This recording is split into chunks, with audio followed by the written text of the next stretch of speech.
The invisible guardian Omar Reyes adjusted the rearview mirror of the gleaming Mercedes-Benz S-Class, catching a glimpse of his own tired eyes. 7 years. For 7 years, he had been the primary chauffeur for the Vasquez family, one of the wealthiest families in the country. Their tech empire stretched across continents, their name synonymous with innovation and luxury. And Omar? He was simply the man who drove them safely from one destination to another. At 34, Omar took pride in his work. His uniform was always impeccably pressed, his timing perfect, his driving record spotless. He knew the family's schedules better than they did themselves. He anticipated their needs before they voiced them. In many ways, he was the invisible force that kept their daily lives running smoothly. "Good morning, Mr. Reyes," came a soft voice as the rear door opened. "Good morning, Miss Vasquez," Omar replied professionally, his eyes meeting Valentina Vasquez's in the mirror for just a moment before returning to the road. Valentina, at 28, was the family's youngest daughter and the designated heir to the Vasquez Technology Corporation. Unlike her flashier siblings, she carried herself with a quiet dignity that Omar had always respected. Her dark hair was usually pulled back in a simple style, her clothing elegant but understated.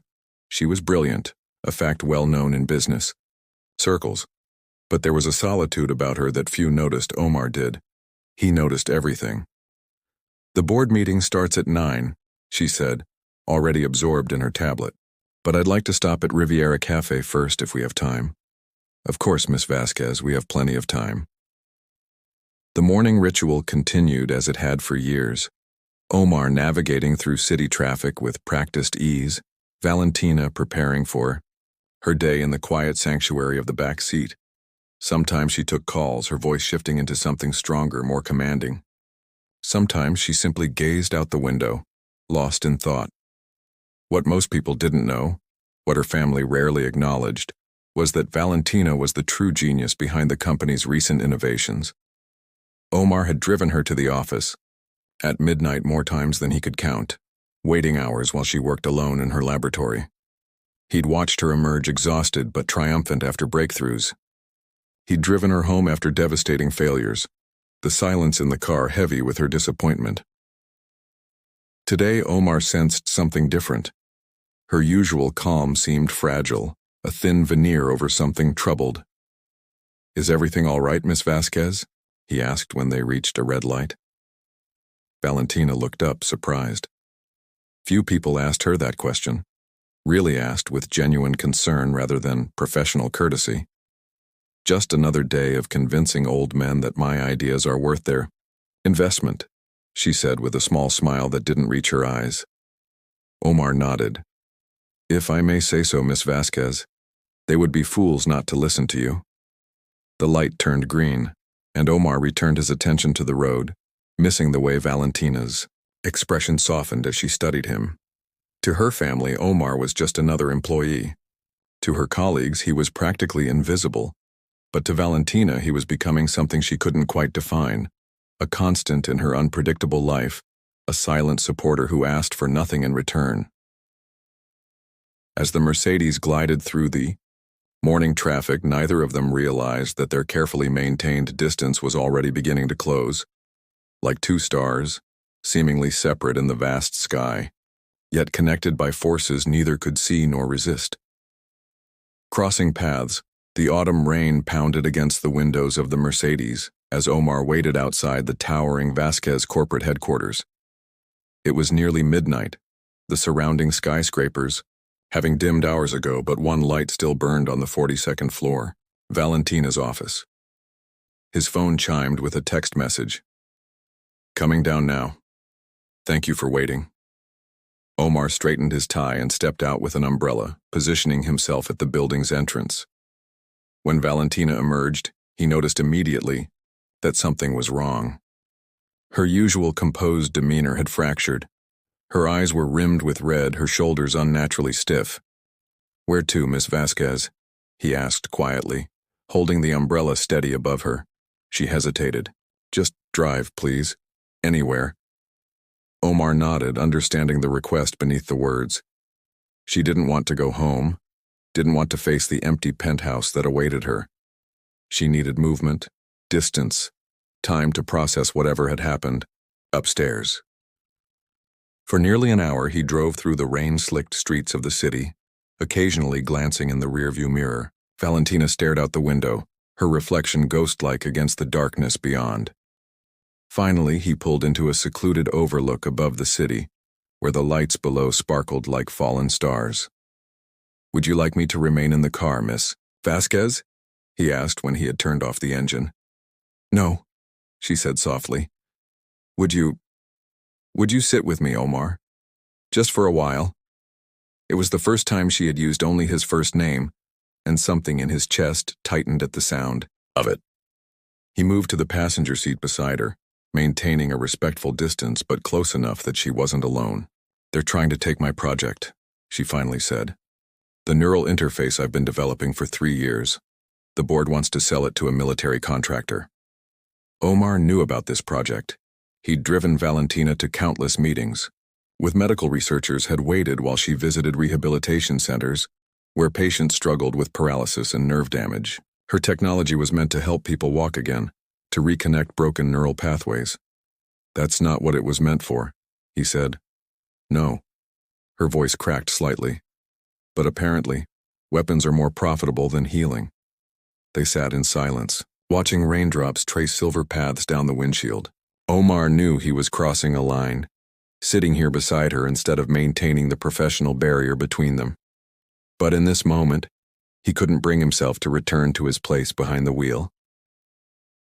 "My father once told me that in business, you have to be willing to sacrifice your vision for profit," Valentina continued. "I always thought he was wrong. Now I'm not so sure." "With respect, Miss Vasquez," Omar said carefully, "I've driven many wealthy, powerful people in my career. Most of them chase money for the sake of having more. You've always seemed to chase ideas for the sake of making something better." She turned to look at him fully, her dark eyes studying his face as if seeing him for the first time. "How is it that you understand what my own family doesn't?" "Perhaps because I watch and listen," he said simply. "It's easy to see what matters to you." A small smile touched her lips. "And what is that?" "Creating something meaningful, helping people who need it, proving yourself on your own terms." Valentina's expression softened. "You've been driving me for 7 years, and this is the longest conversation we've ever had. I'm just doing my job, Miss Vasquez." "No," she said, shaking her head. "Tonight you're being a friend." The word hung between them, reshaping the air in the car. For years, Omar had kept his feelings carefully contained. The quiet admiration he felt for her determination, the warmth that spread through him when she smiled genuinely, the protective instinct that flared whenever she was hurt or disappointed. He was her chauffeur, nothing more. To imagine anything else was foolish. Yet here they were, sitting side by side as the rain fell around them, the city lights blurring into watercolor beneath them. For this brief moment, the distance between their worlds had narrowed to nothing. "I should get you home," he said finally, reluctantly breaking the spell. Valentina nodded, but as Omar moved to return to the driver's seat, she touched his arm lightly. "Thank you, Omar, for everything." He smiled, inclining his head slightly. "Always, Miss Vasquez." As they drove back through the sleeping city, something had shifted between them, subtle as a change in atmospheric pressure, yet undeniable. Neither spoke of it, but both felt it, like the first tremor before the earth decides to remake itself completely. Worlds apart. The call came on a Tuesday afternoon while Omar was polishing the Mercedes in the Vasquez family's underground garage. His sister's voice tight with worry. "Mama's in the hospital. The doctors say it's her heart." Within minutes, Omar had arranged for another driver to cover his duties and was racing across town to San Mateo Memorial Hospital, his own heart hammering against his ribs. His mother, the woman who had raised 4 children alone after their father's death, who had worked 3 jobs to put Omar through trade school, who never complained even when life gave her every reason to, was lying in a hospital bed, looking suddenly small and fragile. "The surgery is expensive," his sister Lucia whispered in the hallway outside the cardiac unit. "Even with insurance, we're looking at nearly $40,000. Omar nodded grimly. I have savings. About 15,000. We'll figure out the rest. For 3 days, he barely left the hospital, sleeping in uncomfortable chairs and subsisting on vending machine coffee. He had texted his supervisor about the family emergency but had provided no details. It wasn't the Vasquez family's concern that his world was crumbling. They would simply expect him back when his leave ended, refreshed and professional as always. On the 4th day, as he was filling out yet another financial assistance form at the nurse's station, a familiar voice startled him. Mr. Reyes. For 3 days, he barely left the hospital, sleeping in uncomfortable chairs and subsisting on vending machine coffee. He had texted his supervisor about the family emergency, but had provided no details. It wasn't the Vasquez family's concern that his world was crumbling. They would simply expect him back when his leave ended, refreshed and professional as always. On the 4th day, as he was filling out yet another financial assistance form at the nurse's station, a familiar voice startled him. Mr. Reyes. Omar turned to find Valentina Vasquez standing in the sterile hospital corridor, looking oddly out of place in her tailored blazer and silk blouse. Miss Vasquez, he said, surprise evident in his voice. What are you doing here? Your supervisor mentioned a family emergency. I wanted to see if there was anything I could do to help. Omar stiffened slightly. That's very kind, but unnecessary. I'll be back at work soon. Valentina's eyes moved past him to the room where his mother lay, monitors beeping steadily beside her. Is that your mother? Yes, Omar admitted. She needs surgery. It's being arranged. Something in Valentina's expression shifted. Without asking permission, she walked into the room, approaching the bed where Elena Reyes rested. Omar followed, feeling worlds colliding in a way he never expected. Mama, he said softly in Spanish. This is Miss Vasquez. I work for her family. His mother's tired eyes brightened. The one you talk about, she said in halting English. The brilliant one. Omar felt heat rise to his face. Mama, please. But Valentina was already smiling, taking Elena's weathered hand in her own. It's an honor to meet you, Mrs. Reyes. Your son is exceptional at what he does. They spoke for several minutes, Valentina surprisingly gentle and attentive. When a nurse came to check Elena's vitals, Valentina gestured for Omar to follow her into the hallway. How much? She asked directly. I'm sorry? The surgery, how much is it? Omar straightened. Miss Vasquez, I appreciate your concern, but I can't accept. It's not charity, she interrupted. It's recognition of value. You've dedicated years to my family's service. Consider it a long overdue bonus. The cost is substantial, he said carefully. I'm sure it is. But I suspect it's a fraction of what I spent on my last vacation. A flicker of something, shame perhaps, crossed her face. Please, Omar, let me do this. The use of his first name, still rare enough to catch him off guard, softened his resolve. Why would you do this? Valentina looked at him for a long moment. Because you saw me when I was invisible. Because you waited outside my office until midnight without complaint. Because you listened when no one else would. She paused. Because you matter, Omar, not just as an employee. Those words hung between them, laden with meanings neither was ready to fully explore. Omar felt the careful boundaries he had maintained for years beginning to blur. In his world, people like the Vasquez family existed on a different plane. Employers, not equals, certainly not friends or anything more complicated. Yet here was Valentina, standing in a public hospital, offering to save his mother's life as if it were the most natural thing in the world. I don't know how I would repay you, he finally said. You already have, she replied simply. Every day, in 1,000 small ways. 2 days later, Elena Reyes was wheeled into surgery. The hospital billing department had mysteriously received payment in full from an anonymous donor. Omar sat in the waiting room, turning his worn leather wallet over in his hands, thinking about the woman who had the power to reshape realities with a single phone call. For the first time, he allowed himself to acknowledge the truth he had been denying for years. His feelings for Valentina Vasquez had long ago crossed the line from professional respect to something far more dangerous. Something that could cost him his job, his stability, his carefully constructed life.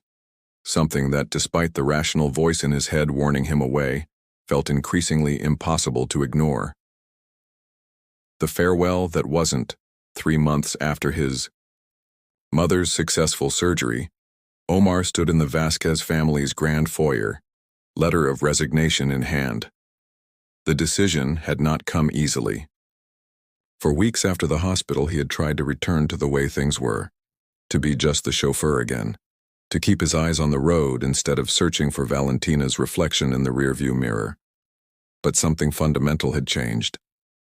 Their conversations, once limited to destinations and schedules, had gradually deepened. She asked about his mother's recovery. He inquired about her neural interface project. Small confidences were exchanged in the privacy of the car, her frustrations with the board, his dreams of starting his own luxury transportation service.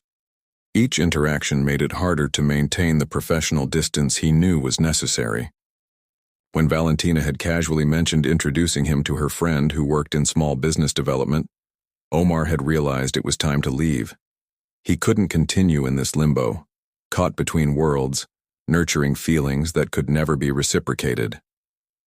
"You wanted to see me, Mr. Reyes?" Valentina appeared at the top of the staircase, dressed casually in jeans and a simple blouse, her hair loose around her shoulders. It was Saturday, her day to work from home in the family's library. "Yes, Miss Vasquez." He straightened, slipping back into formal address. "I wanted to deliver this personally." She descended the stairs, her expression curious. When she took the envelope and saw its contents, her face went still. 2 weeks' notice, she said flatly. "Yes, I found investors for that transportation company I mentioned. It's a small operation to start. Just 2 cars and myself. But there's potential for growth." Valentina looked up from the letter, her dark eyes unreadable. "I see. And you were going to discuss this with me when?" "I'm discussing it now," Omar said carefully. "No, you're informing me of a decision already made." She folded the letter precisely, her movements controlled. "May I ask why?" Omar had prepared for this question, had rehearsed a professional diplomatic answer about career advancement and entrepreneurial opportunities. What emerged instead was something dangerously close to truth. "Because I can't be what you need me to be anymore." "And what is it you think I need you to be exactly?" "Just your driver," he said quietly. "Just an employee who stays in his place." Something flashed in her eyes. Hurt, perhaps, or anger. "Is that all you think you are to me?" "It's all I should be, Miss Vasquez." Valentina stepped closer, the letter, crushed forgotten in her hand. "After everything, after these past months, you still believe that?" "It doesn't matter what I believe," Omar said, fighting to keep his voice steady. "What matters is reality. You're Valentina Vasquez. I'm the man who drives your car." That's not an answer. It's the only answer that makes sense. He took a step back, needing distance from her searching gaze. "I appreciate everything you've done for my family. I'll never forget it.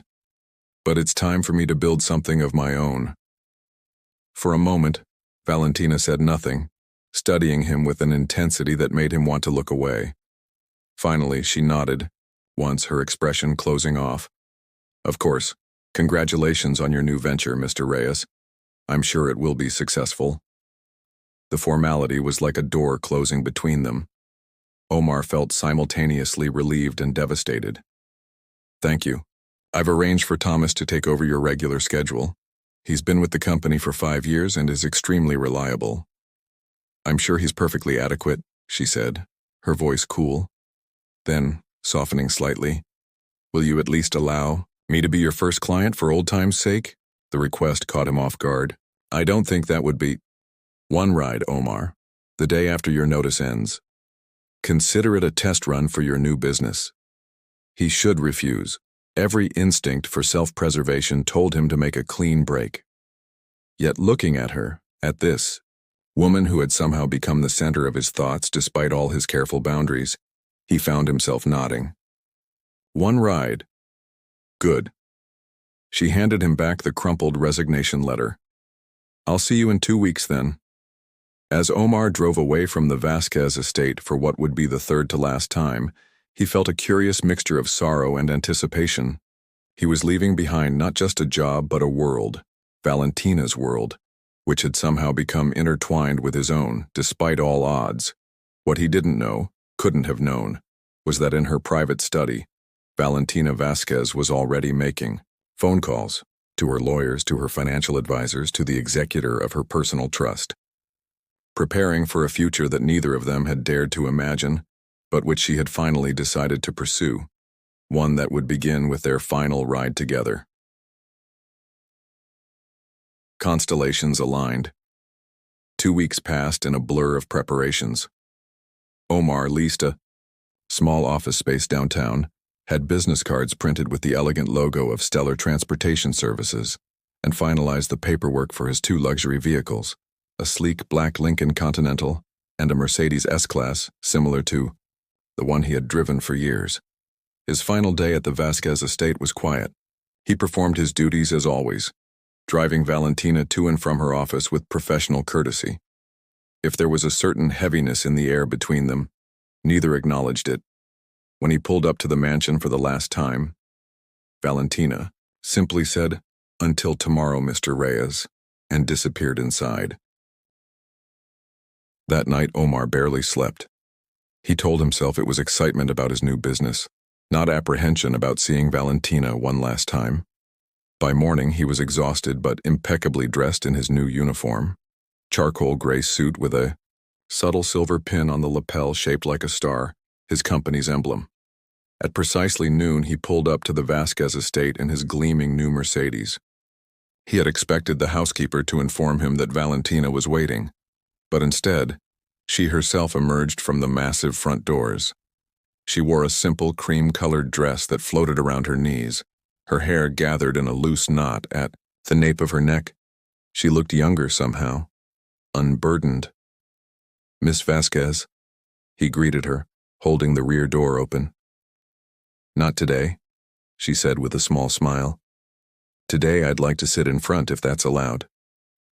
Omar hesitated only briefly, before nodding. "Of course, it's your ride." Once they were both settled in the car, Valentina turned to him. "Do you know where we're going?" "You haven't specified a destination." "The place you took me that night when it was raining.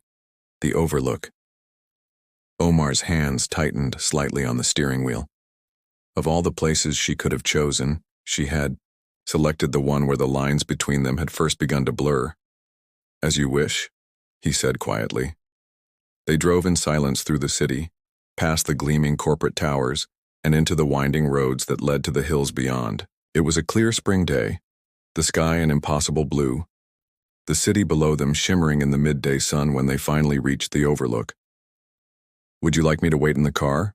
Omar asked as he pulled into the empty parking area. "No," Valentina said. "I'd like you to walk with me." She led the way to a small path that wound along the ridge. They walked side by side, close but not touching, until they reached a wooden bench overlooking the spectacular view. 7 years, Valentina said as they sat down. "You drove me for 7 years, and I never once asked you what you wanted." "It wasn't your responsibility to ask," Omar replied. "Perhaps not. But it was my failing nonetheless." She turned to face him fully. "Omar, why did you really resign?" He looked out at the city below, gathering his courage. If this was truly the last time he would see her, perhaps the truth wouldn't matter anymore. "Because I couldn't pretend anymore," he said finally. "I couldn't pretend that I felt nothing when you smiled, that my heart didn't race when you said my name, that I didn't think about you every moment I wasn't with you." He shook his head. "I couldn't be just your driver anymore. Not when I had fallen in love with you." The words hung in the air between them, irretrievable. Omar closed his eyes briefly, accepting the consequences of his confession. 7 years, Valentina said again, her voice softer now. "For 7 years, I watched you. How careful you were. How dignified. How you remembered every detail without being asked. How you waited without complaint no matter how long it took. She paused. Do you know what I realized after you resigned? Omar shook his head, not trusting himself to speak. I realized that I've been waiting too. Waiting for you to see me not as Miss Vasquez, but as a woman who has been falling in love with you day by day, moment by moment. Omar turned to her, disbelief written across his features. Valentina, I know what you're going to say, she interrupted gently, that we're from different worlds, that it could never work, that people would talk. She smiled. Do you think I care about any of that? You should, he said, though his heart was pounding with impossible hope. Your family. My family has controlled enough of my life, she said firmly. But not this, not you. She reached for his hand, her fingers warm against his. I've made some changes these past 2 weeks. I've resigned from the family business. I'm starting my own company, focusing on the neural interface technology as it was meant to be. For healing, not harm. Omar stared at her. You left Vasquez Tech? Why would you? Because I want to build something that's truly mine. Something that reflects my values, not my family's. Her eyes held his. And I want to do it with someone who believes in me, someone who sees me for who I really am.